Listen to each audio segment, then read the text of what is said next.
کی براہ راست اس ویلے بچ ہو کے آپ حضور کہتے ہیں حساب شروع ہو جائے, حضور تساں فرما چھڈو حساب شروع ہو جائے تو سارے آکسن اذهبوا الى غیری, کسی اور دے کول جاؤ, کسی اور دے کول جاؤ, وہاں وسیلہ نہیں مانا, اب یہاں کسی اور کے پاس جاؤ, کسی اور کے پاس جاؤ. سارے پھر پھرا کے اخیر پھر ہم آ جائیں گے بارگاہ مصطفیٰ میں. سرکار نہیں فرمائیں گے اذهبوا الى غیری, سرکار فرمائیں گے انا لہا, میں اسے کا ماسدہ بیٹھا. اسی لیے اعلیٰ حضرت غیرت ایمانی کو جھنجھوڑتے ہوئے فرماتے ہیں آج لے ان کی پناہ, آج مدد مانگ ان سے, کل نہ مانیں گے قیامت میں اگر مان گیا. اچھا ایک بات آپ سے پوچھوں, بہت خاص بات. دیکھو یہ قیامت کے دن اتنے سارے لوگ جو اکٹھے ہو کے جائیں گے نبیوں کی بارگاہ میں, نبیوں کا وسیلہ تلاش کرنے کے لیے کہ آپ اللہ کی بارگاہ میں سفارش کریں ہماری کہ حساب جلدی شروع ہو, آسانی والا حساب شروع ہو. دیکھو یہ سارے لوگوں کے دلوں میں یہ نبیوں کے وسیلے والی بات ڈالے گا کون؟ صرف سمجھنے والے بیلی بولو بس. لوگوں کے دلوں میں یہ وسیلے والی بات کون ڈالے گا؟ حدیث پاک میں آتا ہے, سرکار فرماتے ہیں فَيُلْحَمُونَ لِذَالِكَ, پس ہر بندے کے دل میں نبی کے وسیلے کا حکم الہام کر دیا جائے گا, ڈال دیا جائے گا. اسی لیے تو سب متفق ہو جائیں گے ماننے پر. آئیے سرکار دو عالم علیہ السلام نے مکہ شہر کو فتح کیا, حدیث پاک ہے مکہ شریف کو سرکار نے فتح کیا, اور فتح مکہ کے بعد یہ لشکر عظیمہ پہاڑ کے نیچے سے مکہ شریف سے واپس مدینہ منورہ جا رہا ہے. حضور کے صحابہ بھی سرکار کے ساتھ ہیں, واپس جا رہے ہیں, اور پہاڑ کی چوٹی پہ کھڑے ہو کر دو مشرک نوجوان وہ اس لشکر عظیمہ کو نیچے سے گزرتے ہوئے ملاحظہ کر رہے ہیں.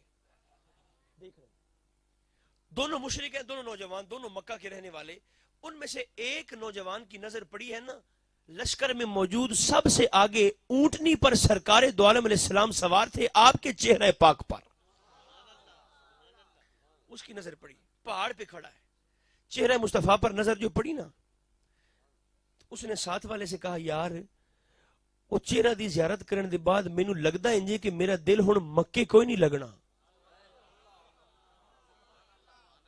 وہ ساتھ والے سے کہتا ہے دوست سے کہ یار اب میرا دل یہ چاہتا ہے کہ مجھے پر لگ جائیں اور میں اڑ کے مدینہ پہنچوں اور باقی کی ساری زندگی محمد کریم کے قدموں کے اندر گزار دوں صلی اللہ علیہ وسلم.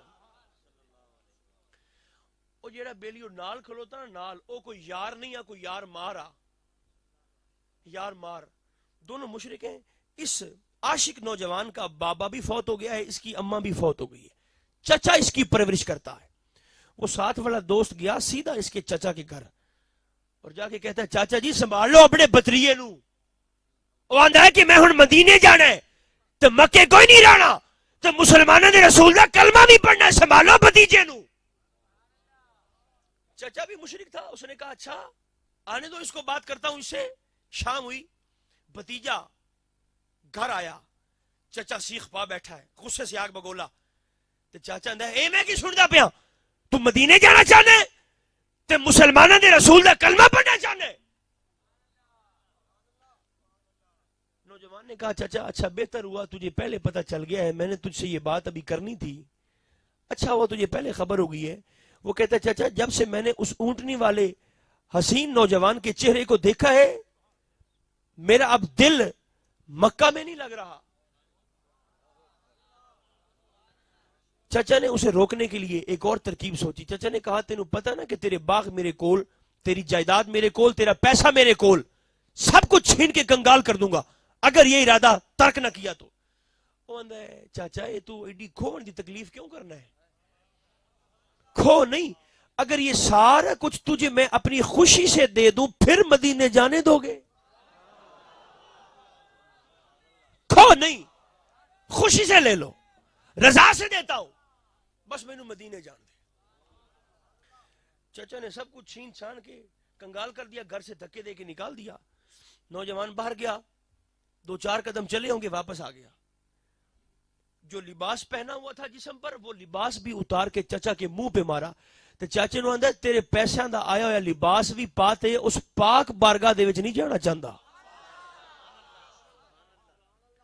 گھر پڑی تھی پرانی کو ٹاٹ کی بوری, اس نے وہ شرمگاہ پہ ستر پہ لپیٹ لی. تے چاچے نو آندا جے مینوں شرمگاہ دا یا نہ ہویا تیرے گھروں میں ٹاٹ دی بوری بھی لیتے میں نہیں جانی آئی. لپیٹی بوری سب کو چھوڑ چھاڑ کے سرکار دو عالم علیہ السلام کے چہرے پاک کی ایک جھلک پہ قربان کر کے سب کچھ چل پڑا مدینہ منورہ, بغیر ساز و سامان کے, بغیر سواری کے, قسم پرسی کی حالت میں چل پڑا. پتہ نہیں کتنے دن سفر کرتا رہا ہوگا, کتنے دن سفر میں گزارے. بالآخر جس دن وہ نوجوان مدینہ طیبہ کی سرحد پہ پہنچا نا, بارڈر پہ, شہر کی سرحد پہ پہنچا, سرکار دو عالم علیہ السلام, دن کا وقت تھا, محبوب کریم علیہ السلام مسجد نبوی شریف میں صحابہ کی جماعت کے ہمراہ تشریف فرما تھے. وہ پوچھتا پوچھاتا دور سے چلتا ہوا آیا اور مسجد نبوی شریف کے بالکل سامنے جب اس نوجوان کی نظر پڑی ہے نا, مسجد میں تشریف فرما اسی مکے والے حسین چہرے پر, ٹاٹ کی بوری پہنے ہوئے, بھاگتا ہوا, دوڑتا ہوا لپکا اور آ کے سیدھا گرا ہے قدمین مصطفیٰ میں صلی اللہ علیہ وآلہ وسلم. حضور کے مقدس مطہر قدمین شریفین میں گرا. اب سرکار کی کرم نوازی دیکھیں, اگر سرکار دو عالم علیہ السلام کرم فرماتے وہ آ کے حضور کے قدمین شریفین میں گرا, آمنہ کے لال نے اسے اپنے مقدس قدموں سے اٹھا کر سرکار نے اپنے سینے کے ساتھ لگا لیا, سینے کے ساتھ لگایا. دوستو اگر سرکار دو عالم علیہ السلام اس اپنے منگتے کو اپنے قدموں میں بھی رہنے دیتے تو اس غلام کی معراج تھی, اس کی معراج تھی. لیکن سرکار نے کرم فرمایا, اس منگتے کو اپنے قدموں سے اٹھا کر لگایا سینے کے ساتھ اور فرمایا میرے غلام تیری جگہ محمد کے قدم نہیں, تیری جگہ محمد کا سینہ ہے صلی اللہ علیہ وسلم. اچھا بیٹھ گیا ادب کے ساتھ, سرکار کے سامنے ہاتھ باندھ کے ایسے بیٹھ گیا. تو حضور علیہ السلام اس نوجوان کو پہلا سوال جو کیتا نا, ٹاٹ دی بوری پائی بیٹھا ہے, ٹاٹ دی بوری تے سینہ ننگا تے بارگاہ مصطفیٰ بیٹھا ہے, تے سرکار پہلا سوال کیتا کیویں آیا ہے, کیسے آئے ہو, ہے کافر. تے مینوں اج دے کلمہ گواں تے بڑی حیرانی ہے کہ کلمہ بھی پڑھتے ہو اور کہتے ہو کہ نبی کو دیوار کے پار کا کچھ پتہ نہیں ہوتا. سرکار نے سوال کیا کیویں آیا ہے کافر ابھی, لیکن ہاتھ باندھ کے کرتا ہے حضور سائیں نو سارا پتہ ہے میں کیویں آیا. آپ حضور جانتے ہیں میں کیسے آیا. اچھا سرکار نے فرمایا کلمہ پڑھنا ہی, جی حضور. کلمہ شریف پڑھایا سرکار نے, صحابہ نے مبارکبادیاں دی, مبارک ہو پہلے جہنمی تھے اب جنتی ہو گئے ہو, تے نیرا جنتی نہیں ہو گیا جیڑا بندہ تینوں ویکھ سی رب اس تے بھی جہنم دی اگ نو حرام کر چھڑ سی. اچھا مبارکبادیاں دی, سارے کے سارے صحابہ کرام نے ایسے نعرے لگائے. اچھا بیٹھا, سرکار نے فرمایا تیرا نام کیا ہے. وہ سونے جس ویلے میں مکہ چھڑیا نا میں تو پچھلا نام بھی مکے چھڑ آیا سو. حضور یہاں تو اس غلام کا جو نام آپ رکھ دیں گے آج کے بعد اس غلام کا حضور وہی نام ہوگا. سرکار نے فرمایا پھر تیرا نام عبداللہ نہ رکھ دیں. حضور اگر آپ کو پسند ہے تو سانو تو آپ ہی پسند ہے عبداللہ. سرکار نے فرمایا کھاؤ گے کیا, حضور جو کھلا دیں گے. پیو گے کیا, حضور جو پلا دیں گے. رہو گے کہاں, حضور جہاں حکم ہوگا. سونے غلامہ دی کوئی اپنی پسند یا ناپسند نہیں نہ ہوندی, جہاں حکم ہوگا. سرکار نے فرمایا اچھا پھر تم یہاں صفہ پہ رہو, صفہ پہ, صفہ پہ. حضور یہاں رہنے کا فائدہ کیا ہوگا. سرکار نے فرمایا یہاں رہنے کا سب سے بڑا فائدہ یہ ہوگا کہ فجر کی نماز پڑھانے کے لیے جب میں آستانے سے نکلوں گا سب سے پہلے تو چہرہ مصطفیٰ کا دیدار کرے گا, اور عشاء کی نماز پڑھا کر جب میں مسجد سے آستانے پہ واپس جاؤں گا تو عبداللہ سب سے آخر میں بھی تو چہرہ مصطفیٰ کی زیارت کرے گا. بیلیو عبداللہ کی تو موجیں لگ گئی ہیں. وہ کتنا پیارا شعر ہے, میں سو جاؤں یا مصطفیٰ کہتے کہتے اور کھلے آنکھ صلی اللہ کہتے کہتے. صبح بھی سرکار کی زیارت ہے, شام کو بھی سرکار دو عالم السلام کا دیدار. وقت گزرتا رہا, زمانہ بیتا رہا. ایک دن سرکار دو عالم علیہ السلام نے صحابہ کرام کو حکم دیا, صحابہ چلو جہاد کی تیاری کرو. سارے صحابہ تیاری کے اندر لگ گئے جہاد کی.